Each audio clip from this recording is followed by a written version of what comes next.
Welcome to another edition of PackTalk. My name is Noelle SanSouci, and I am the Director of Student Engagement Leadership at CSU Pueblo.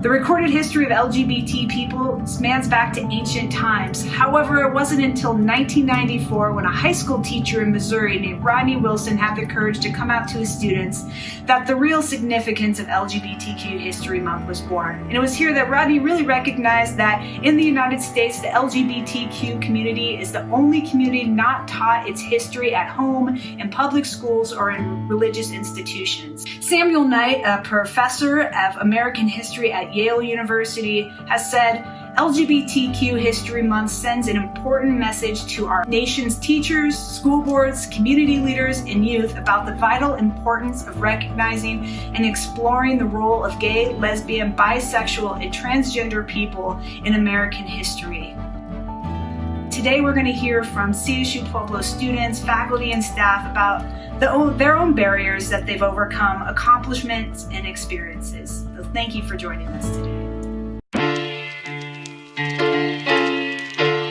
My name is Bonnie Fruland. I'm the Assistant Dean for Student Support and Advocacy here at CSU Pueblo, and I'm honored to serve as moderator for PackTalk today. Our topic is LGBTQ Theirstory Month. So let's get started with some introductions. If you could please share your name, where you work, or if you're a student, and your pronouns. My pronouns are she, her, hers. So my name is John Redmond Palmer. I work in the School of Education. Hi, my name is Alexis Wolstein. I am an assistant professor.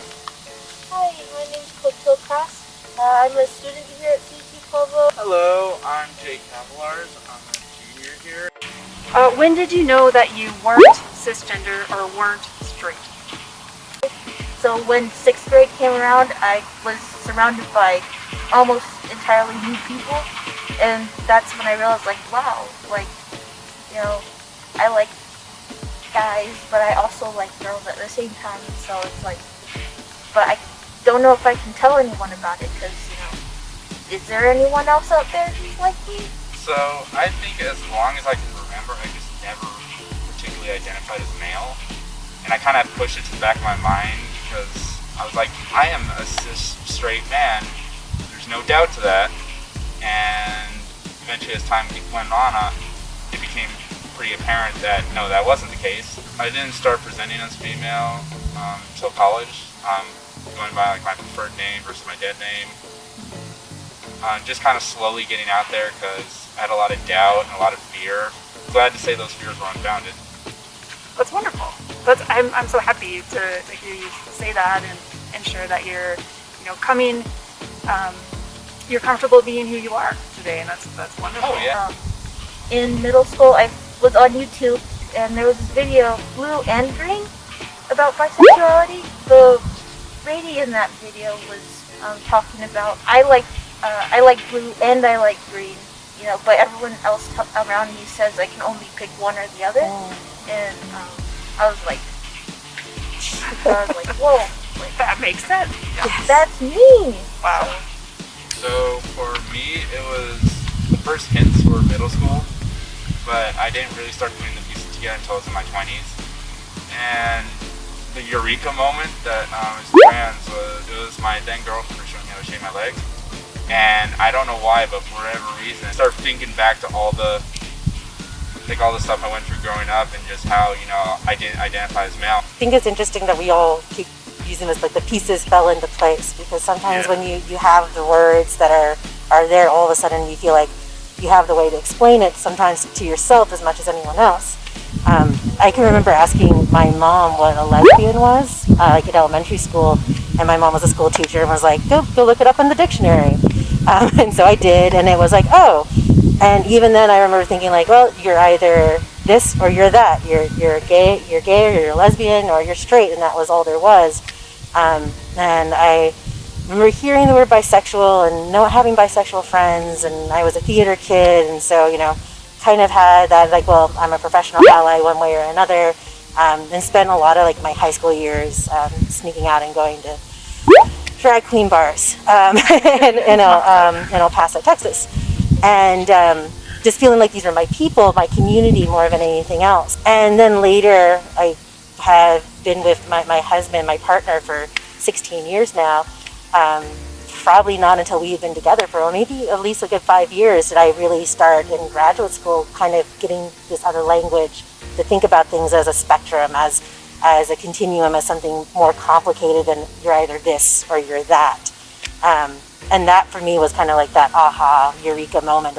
And that's when I started looking at past relationships and past feelings, and things just fell into place. I think that's an excellent point to bring up, especially about, we're not, like, gender and sexuality isn't necessarily on a binary. It's not this or that. There's a whole beautiful rainbow in between, right? Mm-hmm. And I guess for me, that aha moment was in my mid-20s. I kind of knew where I was, but met a friend at a conference, and we became really close, and he's like, well, have you ever been to a gay bar? And I'm like, no, I've never been to a gay bar. He took me to a gay bar, we became great friends, and then we became roommates, and that was that aha moment. So I was kind of a little bit later coming out than most people normally would be. How does being LGBTQ plus impact your life? How does it impact you? I think there's a lot of anxiety and tension. I'm glad I came out when I did, because growing up, there's no way I could have come out at all. For me, the biggest impact has been watching us get all these rights, and now feeling as though under the current political climate that they're going to start taking rights away from us. On a happier note, I think there's this incredible culture around gay LGBTQ plus history, and it's been really exciting to see it be more celebrated and become more visible, and hopefully be able to think more people can come in and feel part of that. Yeah, good point. I think that's a good segue into our next question is, what do you want cisgender or straight people to know about you? I think that it's okay to ask, somebody their pronouns. It's okay to ask, those awkward questions. The only caveat to that is when it's obviously inappropriate or gross. I don't know why people are so afraid of asking stuff like, what are your pronouns? Because it's just a question. And it shows that you're willing to learn versus just assuming wrong, and then just kind of digging yourself a deeper hole.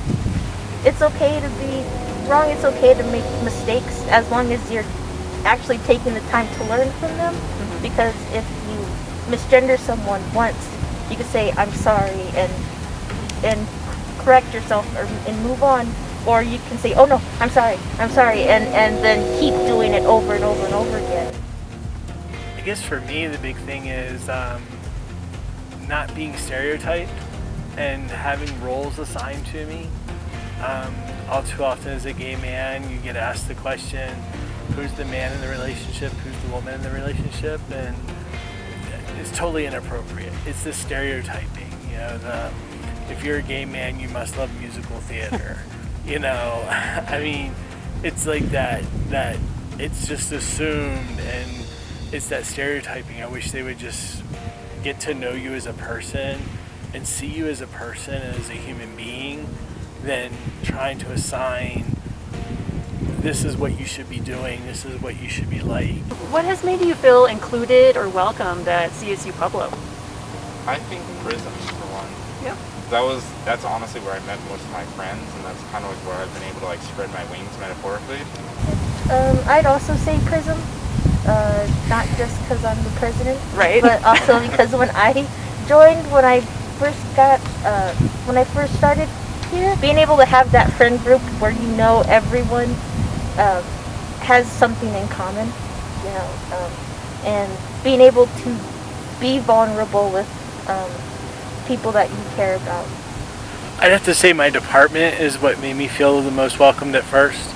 I felt comfortable going out and coming out to my work colleagues, and they were very supportive, and it was a great feeling. And then as I got to know the university better, to find out that the president is actually a gay man. And then I kind of felt like, oh wow, this place is welcoming and inclusive, and it's not, something where you have to hide things. When I was interviewing, I've done a lot of work in LGBTQ studies. I've taught courses of it at other universities, and my research interests fall into that area. So having it treated as just another research interest and something that people were excited about and not a novelty was pretty refreshing as well. Are there items or things that have made you feel unwelcome or not included on campus? The occasional person, saying, well, I was raised in this environment, we didn't do that stuff there. And I'm like, yeah, but you're not in that environment anymore. So It's individuals. It's not, the campus itself isn't there. It's just, you come across some individuals, and I've come across students who are like, you're pushing an agenda, and I'm like, no, I'm not pushing an agenda.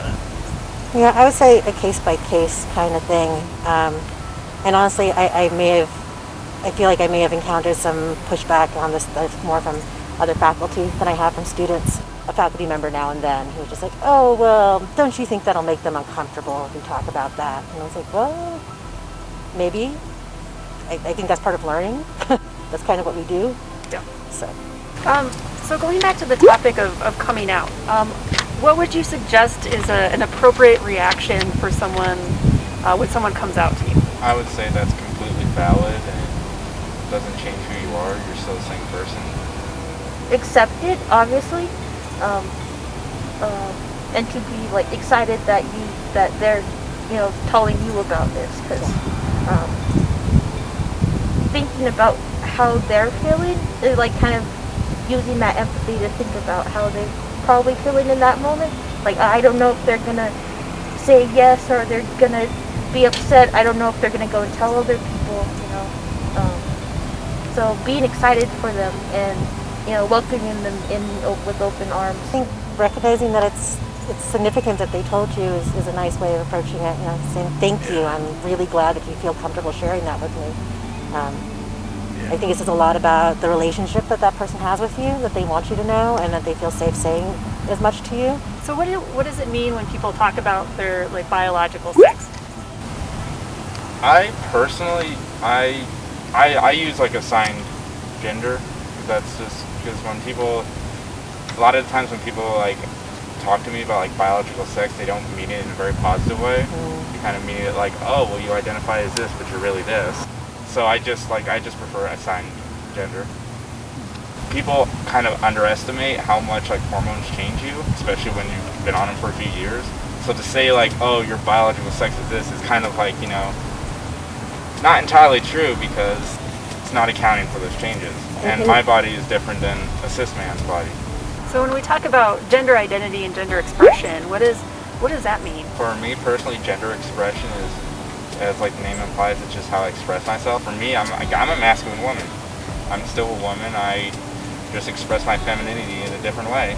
To me, gender expression is usually where the discrimination comes in. You look like you're a male, you should be acting like a male, but yet you're exhibiting feminine qualities. And you can hide your sexual orientation to the general public, but it's the gender expression that I think is where you get the discrimination coming in. Well, in closing, are there any other final thoughts or things that you would like to express or share? I really appreciate the opportunity to talk about this on this campus, and the fact that I feel open to do so and encouraged to do so. I recognize the privilege of that, and I'm thankful for the opportunity. There are people out there who are like me. It's kind of what I saw in that YouTube video, and kind of wanting to give that feeling to others who are not out, who are thinking but aren't out. I think it's pretty good that we have the opportunity to teach, educate people, and that's the biggest point that I think should be taken away from this. Is just it's a resource. A lot of people, there's people out there that they're not malevolent, they just don't know. So I think this is actually going to do a lot of good for people. Well, I'd like to thank all of you today for your time and for speaking with me and being vulnerable and willing to share your stories. I think, you know, storytelling is so important.